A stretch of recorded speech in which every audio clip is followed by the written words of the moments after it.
Martell thought the universe was finally on his side. In his mind, the script of his life had been rewritten, one where he was no longer the man scrambling to explain himself. No longer the one caught off guard by twists he didn't see coming. He was ready to take control, to turn whispers into applause, to prove to everyone, and to himself, that he was still the master of his own story. But then, like a perfectly calm day that suddenly cracks open with a thunderstorm, Melody returned. And with her came a wave of emotions, questions, and unfinished business that threatened to drown him before he could even set sail. And if that wasn't enough, Arionne, the person he thought would anchor his new reality, turned her back on him in a rejection so final it left no room for negotiation. This wasn't just a setback. It was the unraveling of a plan that had been built piece by piece in silence. Martell had envisioned this plan for months. To the outside world, he appeared to be moving forward naturally, but in truth, every move he made had been part of a bigger picture. He had mapped out who would be in his life, how he would present himself, what parts of his past he would allow people to see, and which parts would remain hidden behind a well-crafted smile. Arionne was central to that image, not in the way that love stories are built, but in the way a carefully chosen prop completes the stage set. She represented stability, consistency, and proof that he had a personal life that was secure. In Martell's mind, Arionne's presence gave him credibility. It wasn't about fireworks or grand romantic gestures. It was about optics, about creating a story that would be hard to question. And the beauty of his plan, he thought, was that no one would see the strings he was pulling. Arionne would quietly play her role, he would quietly play his, and together they'd give the impression of a relationship that was solid, unshakable, and entirely his choice. But all of that depended on one critical factor: Melody staying gone. Not gone in the physical sense. Martell had always known their lives would intersect from time to time, but gone in the emotional landscape of the people around them. He needed her chapter to feel closed in the minds of those who mattered. He needed her to be a distant memory, not an active presence. Because if she came back with the kind of energy and grace she'd once been known for, it would change the way people saw him. And that's exactly what happened. Melody's return wasn't quiet, nor was it desperate.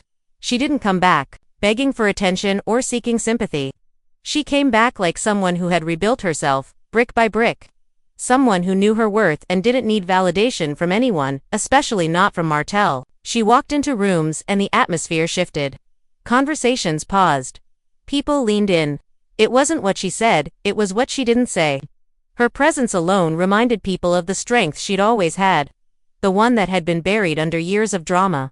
Martell felt it instantly. The careful balance he'd been building started to tilt. Suddenly, old friends who had been solidly in his corner were reaching out to her. Allies were splitting their attention. Even those who'd kept their distance from the whole saga were taking a fresh look at Melody, wondering if perhaps they'd misjudged her before. It was like watching the tide turn slow at first, then all at once. Behind closed doors, Martell's anxiety began to grow. He knew what was at stake. If Melody reclaimed the narrative, his role would shrink. His past choices would be re-examined. People would remember the parts of the story he'd hoped they'd forget. He needed Arionne more than ever now, not just for emotional reinforcement, but for the image of solidarity they projected together.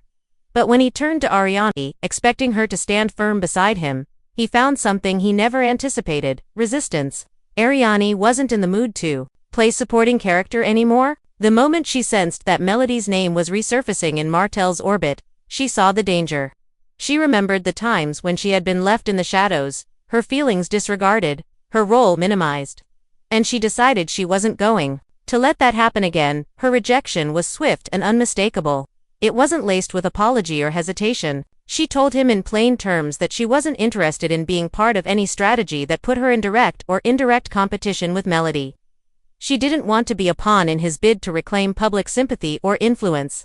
And she certainly wasn't going to risk her own peace of mind for a man who, in her eyes, had a history of shifting his loyalty when it suited him. Martell tried to reason with her. He reminded her of the bond they'd built, the loyalty she'd shown him in the past, the ways they'd supported each other through difficult moments. But Arionne was unmoved. In her mind, loyalty was not a blank check. It had to be reciprocated, valued, and protected. And if Martell was opening the door for Melody to walk back into the conversation, intentionally or not, then Arionne wanted no part of it. The sting of that rejection was sharper because of the timing. Every day that passed seemed to tilt the balance further in Melody's favor. She didn't have to publicly challenge him. She didn't have to say his name. All she had to do was show up, looking composed, speaking with confidence, and reminding people of the woman she had always been before the chaos. The contrast was powerful and devastating to Martell's image. Martell began to feel cornered. Without Arionne beside him, the narrative shifted even faster. People began to question his stability, his choices, even his truthfulness. Rumors swirled, speculations grew, and for the first time in a long time, Martell was not the one directing the conversation. Instead, he was reacting to it, and every reaction seemed to make things worse. What made it harder was that Melody wasn't attacking him. She wasn't making accusations or digging up the past. She didn't have to. The absence of hostility made her return even more effective because it gave people space to form their own opinions. And those opinions were leaning in her favor. Martell replayed conversations in his head, wondering where he'd gone wrong. Was it arrogance that blinded him to the possibility of Melody's resurgence?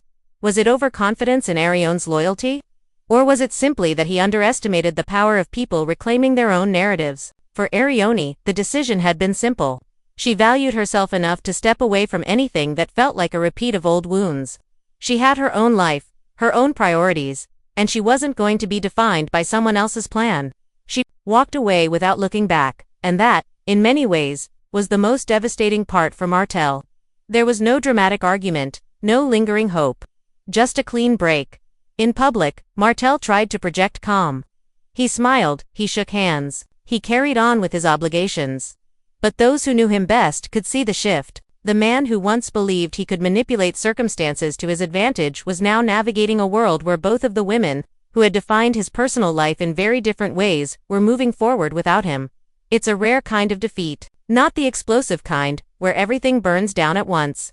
But the quieter, more painful kind, where you realize the control you thought you had was never really there. Martell's plan hadn't been destroyed by some grand betrayal or a sudden scandal. It had been undone by two women choosing themselves over him. And that's the part that stings the most. Because for Martell, this wasn't just about relationships. It was about identity. He had built so much of his self-image around the idea of being in control, of being the one who made the moves, of being the center of the story. Now, he was facing the possibility that the story was moving on without him. Melody's return and Arionne's rejection weren't just personal blows, they were public ones. They forced him to confront a reality where the people he thought he could count on were writing their own chapters, independent of his direction. And in the process, they revealed the flaw in his secret plan. You can't script someone else's choices, no matter how carefully you prepare. So what happens now?